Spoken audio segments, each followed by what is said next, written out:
Siap-siap begadang, inilah jadwal laga Arab Saudi versus Timnas Indonesia di ronde ketiga kualifikasi Piala Dunia 2026. Timnas Indonesia langsung jalani pertandingan berat di laga perdana kualifikasi Piala Dunia 2026 zona Asia. Timnas Indonesia langsung bertandang ke markas Arab Saudi. Laga tersebut bakal digelar di Stadion King Abdullah Sport City, Jeddah. Laga di markas Arab Saudi bakal jadi tantangan berat bagi Timnas Indonesia. Arab Saudi belum pernah kalah saat menantang tim-tim Asia sejak stadion ini resmi dibuka pada 2014. Rinciannya tim asuhan Roberto Mancini sudah menang 10 kali dan hanya 2 kali menelan hasil imbang. Tim-tim raksasa Asia seperti Jepang pernah tumbang di stadion ini. Selain itu, catatan pertemuan Timnas Indonesia dengan Arab Saudi juga sangat timpang. Dalam 12 kali pertemuan, Timnas Indonesia hanya meraih 1 kali hasil imbang. Sisanya berakhir kekalahan untuk Timnas Indonesia. Jadwal laga perdana sendiri sudah dirilis oleh laman resmi FIFA. Masyarakat tanah air dipastikan harus begadang untuk menyaksikan laga ini. Kick-off laga ini bakal digelar pada Jumat 6 September 2024, pada pukul 1 WIB. Fenomena ini bukanlah hal baru bagi penggemar sepak bola di tanah air. Beberapa laga Timnas Indonesia di Piala Asia 2023 dan Piala Asia U23 2024 digelar pada tengah malam. Meski begitu, sampai tulisan ini dirilis, belum ada pengumuman resmi TV nasional yang akan menyiarkan langsung laga ini. Shin Tae-yong tetap percaya diri menatap jalannya ronde ketiga bersama Timnas Indonesia. Pelatih asal Korea Selatan tersebut pede bisa mencapai target di kualifikasi Piala Dunia 2026. Timnas Indonesia diharapkan bisa finish di posisi ketiga atau keempat. Posisi tersebut sudah cukup untuk bisa menembus ronde keempat. Pada ronde keempat, bakal ada 2 tiket tersisa ke putaran final Piala Dunia 2026 yang akan diperebutkan oleh 6 tim yang bertanding. Beban berat Roberto Mancini memikul target wajib lolos ke Piala Dunia 2026. Arab Saudi menjadi lawan pertama bagi Timnas Indonesia di putaran ketiga kualifikasi Piala Dunia 2026 zona Asia. Demi memuluskan misi lolos ke Piala Dunia 2026, Arab Saudi pun memilih venue megah tepatnya di Stadion King Abdullah Sport City, Jeddah. Menteri Olahraga Arab Saudi, Abdulaziz bin Turki Al Faisal memberikan Roberto Mancini target untuk lolos ke Piala Dunia 2026. Kami harus mempersiapkan diri lebih baik untuk kualifikasi mendatang agar bisa lolos ke Piala Dunia 2026, kata Abdulaziz dikutip dari laman Win-Win, Kamis, 8 Agustus 2024.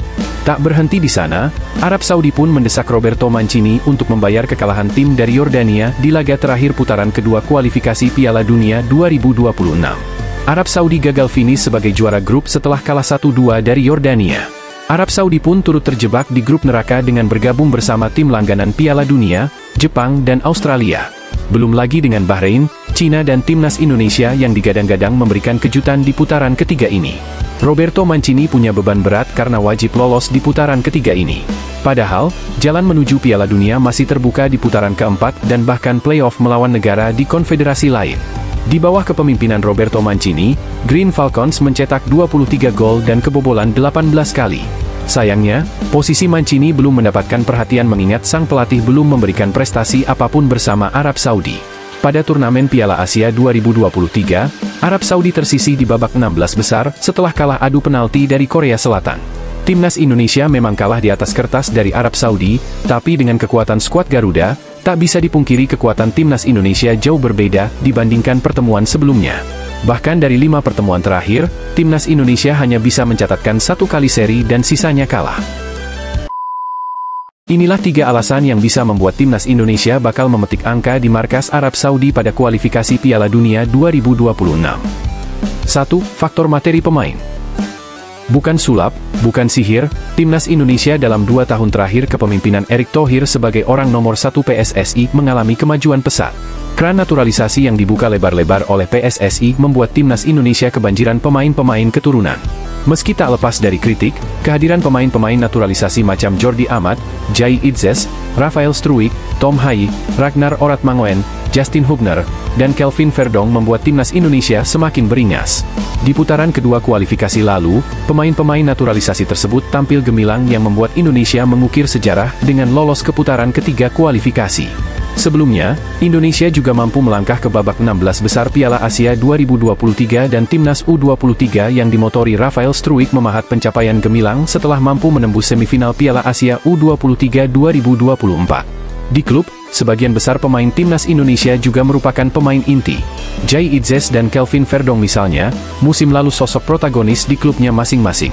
Jai Idzes ikut mengantarkan Valencia promosi ke Serie A 2024-2025, sedangkan Kelvin Verdong nyaris tak tergantikan di NEC Nijmegen, Belanda, sepanjang musim 2023-2024. Ditambah sejumlah pemain muda berbakat lainnya macam Rizky Ridho, Asnawi Mangkualam, dan Pratama Arhan jelas bakal membuat Arab Saudi kelimpungan. 2. Faktor Shin Tae-yong. Dibandingkan Roberto Mancini, Shin Tae-yong memang bukan siapa-siapa. Siapa sih yang tak minder dengan latar belakang Roberto Mancini? Namun, Shin Tae-yong tak boleh dipandang sebelah mata. Pada Piala Dunia 2018, saat menukangi Korea Selatan, STI pernah bikin heboh yang membuat banyak orang seakan tak percaya apa yang baru saja dia lakukan. Meski gagal melangkah ke babak 16 besar lantaran finish di posisi ketiga grup F, tapi Korsel besutan STI mampu mempermalukan raksasa dunia, Jerman, 2 gol tanpa balas. Banyak yang tak percaya, termasuk nahoda der Panzer kala itu, Joachim Low. Pengalaman itu pastinya membuat Shin Tae-yong tetap percaya diri jelang bentrok versus Arab Saudi. Jerman saja bisa dirubuhkan, apalagi Arab Saudi. 3. Faktor taktik. Sejak menukangi timnas Indonesia pada 2021, salah satu kiat kesuksesan Shin Tae-yong adalah ia kerap gonta-ganti taktik. Kadang memainkan 3-5-2, di lain waktu menerapkan formasi 3-4-2-1 dan 4-4-2. Ini sangat cocok untuk menghadapi Arab Saudi, karena Roberto Mancini juga tipikal pelatih yang doyan gonta-ganti formasi demi kebutuhan taktik yang ingin ia terapkan. Untuk bisa mengejawantahkan taktik yang kerap berubah-ubah tadi, STI membutuhkan pemain yang memiliki skill serta kebugaran fisik di atas rata-rata. Dengan demikian, ia bisa mengoptimalkan semua lini, khususnya lini tengah, untuk bermain tanpa kendor sampai babak perpanjangan waktu. Taktik gonta-ganti pemain di starting 11 juga kerap membuat lawan kesulitan membaca kemampuan masing-masing amunisi kepunyaan Shin Tae-yong.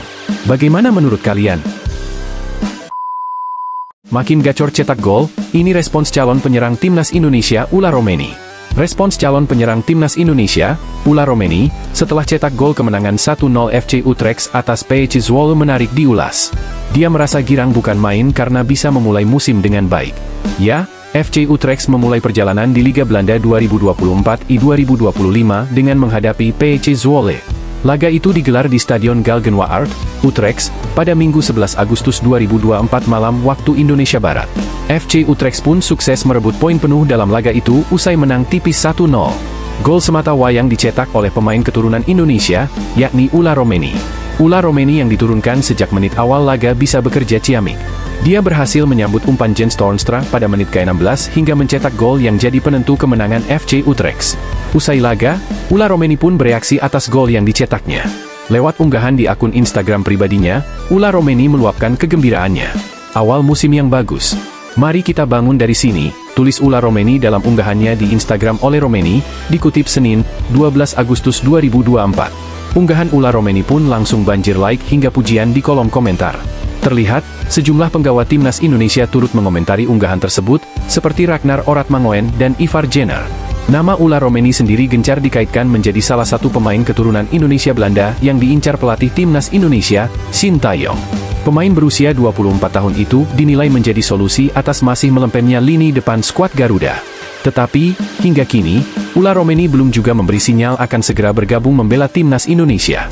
Dia sendiri mengaku masih banyak hal yang perlu dipertimbangkan. Meski begitu, Ula Romeni tetap memberi kode baik soal peluang membela timnas Indonesia. Dia mengaku sudah berada di arah yang bagus saat ini. Ada banyak hal yang harus dipertimbangkan dulu buat saya, tapi sudah ke arah yang bagus, kata Ula Romeni kala menanggapi ajakan bergabung timnas Indonesia, dikutip dari akun YouTube Bung Harpa. Ini kata pelatih Blackpool FC tentang Elkan Bagot. Pelatih Blackpool FC, Neil Critley, girang berhasil mendapatkan Elkan Bagot. Ia mengatakan, pemain timnas Indonesia itu adalah sosok yang dibutuhkan tim. Sebagaimana diketahui, Bagot resmi dipinjamkan Ipswich Town ke Blackpool FC. Pemain berusia 21 tahun itu akan menjalani peminjaman selama 1 musim dengan opsi balik ke Ipswich Town pada Januari 2025. Ini merupakan kali kelima Elkan menjalani peminjaman setelah sempat berseragam KNGS Lyn, Gillingham FC, Cheltenham Town, dan Bristol Rovers. Walau begitu, Blackpool menyambut baik kedatangannya. Critley mengatakan senang Blackpool FC akhirnya mendapatkan pengganti bek lamanya yang hengkang ke Hibernian FC, Marvin Ekpiteta. Pria asal Inggris itu mengakui, Elkan merupakan sosok yang tepat untuk mengisi kekosongan itu. Marvin adalah pemain yang fantastis bagi kami selama beberapa tahun dan merupakan sosok yang sangat penting bagi kami di lini belakang, kata Critley dilansir dari Blackpool Gazette. Kami mencari seseorang yang bertubuh besar, dan Elkan, Bagot, jelas memilikinya, sambung ex-pelatih Liverpool Junior itu. Dia sudah beberapa kali dipinjamkan, dan kami berterima kasih kepada Ipswich karena telah mempercayakan tahap selanjutnya dari perkembangannya kepada kami, tukas Critley. Menariknya, Critley mengisyaratkan akan memberi Bagot menit bermain sesegera mungkin. Pria berusia 45 tahun tersebut meminta sang pemain berlatih serius untuk bisa masuk dalam skuad utama. Kami berharap dapat memberinya tim yang tepat dan kesempatan untuk bermain, tetapi ia paham bahwa ia harus masuk dalam tim, tandasnya. Pelatih Thailand waspadai Indonesia. Timnas Thailand berstatus sebagai juara bertahan setelah memenangi 2 edisi ASEAN Cup sebelumnya.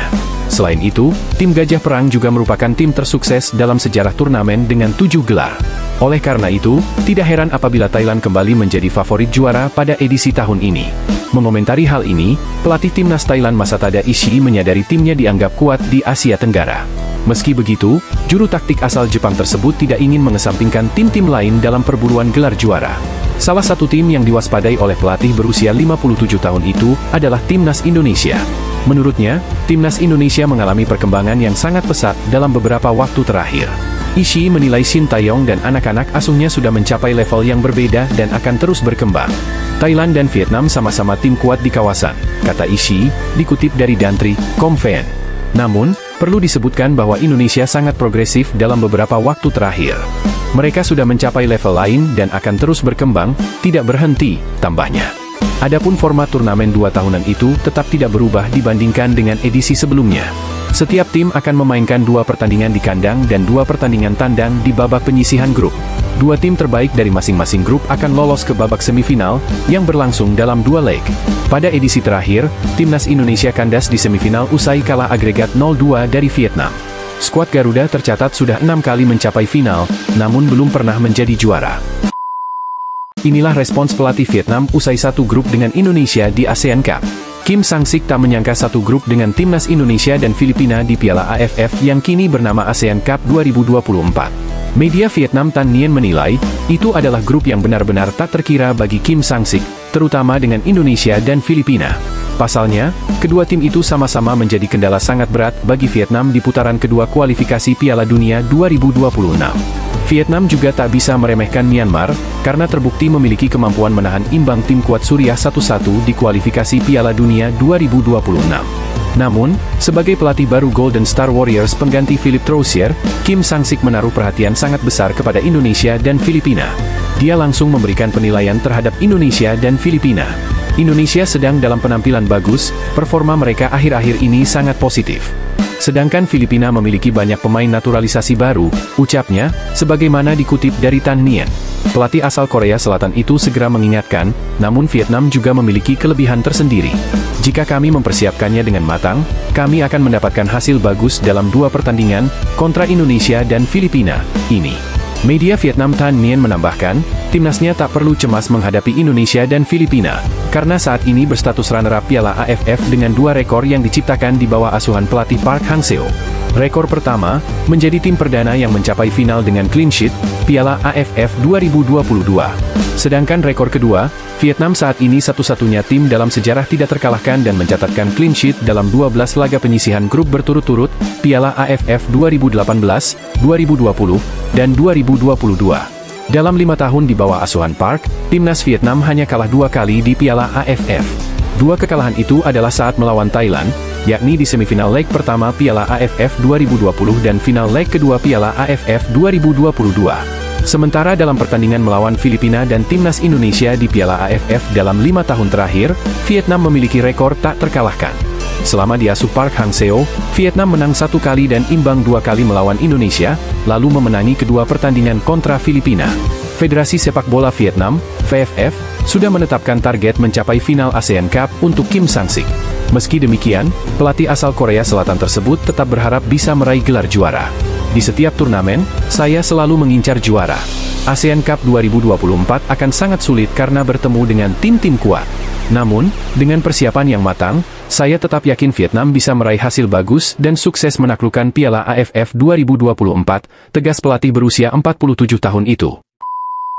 Peluang Vietnam kalah dari timnas Indonesia di fase grup sangat kecil, ini sebabnya. Peluang The Golden Star kalah dari skuad Garuda di fase grup Piala AFF 2024 sangat kecil. Tapi situasinya bisa saja berubah jika kedua tim bertemu pada tahap sistem gugur. Vietnam dan timnas Indonesia diketahui berada di grup B bersama Filipina, Myanmar, dan Laos. Peluang The Golden Stars keluar sebagai juara di Piala AFF 2024 cukup terbuka lebar mengingat status mereka sebagai tuan rumah.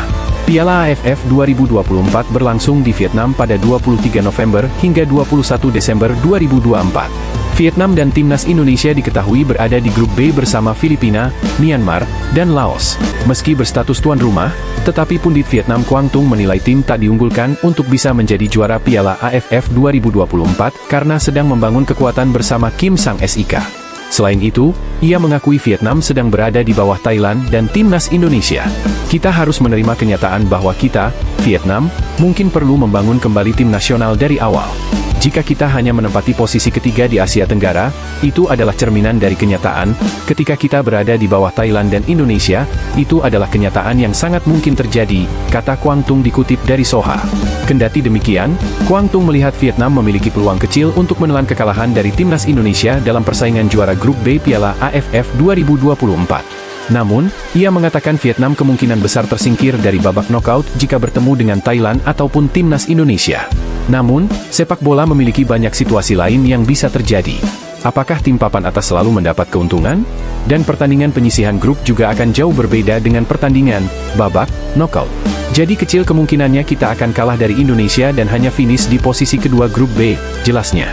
Jika bertemu Thailand atau Indonesia di laga knockout, risiko kegagalannya sangat tinggi. Inilah kenyataan yang pernah kita alami di masa lalu dan kini cenderung terulang kembali. Faktanya, bahkan di bawah pelatih Park Hang-seo, kami tidak bisa menang melawan Thailand satu kali pun, ujarnya. Lebih lanjut, Quang Tung mengatakan kemungkinan Vietnam kalah menghadapi Thailand dan timnas Indonesia bisa terjadi seperti di masa lalu. Namun, ia tak terkejut jika hal tersebut terjadi. Kini, risiko kekalahan kami dari Thailand dan Indonesia hanyalah pengulangan dari masa lalu, tidak ada yang terlalu mengejutkan, bukan hal yang baru, pungkasnya. Vietnam dalam 3 pertemuan beruntun menghadapi timnas Indonesia di level senior, selalu menelan kekalahan. Sebelum di Piala Asia 2023 Qatar, Vietnam harus tersingkir dari fase grup usai menelan kekalahan 0-1 dari tim besutan Shin Tae-yong. Kemudian, Vietnam juga akan terhenti di putaran kedua kualifikasi Piala Dunia 2026 zona Asia. Sebab, Vietnam harus takluk sebanyak 2 kali dari timnas Indonesia dengan skor 0-1 dan 0-3.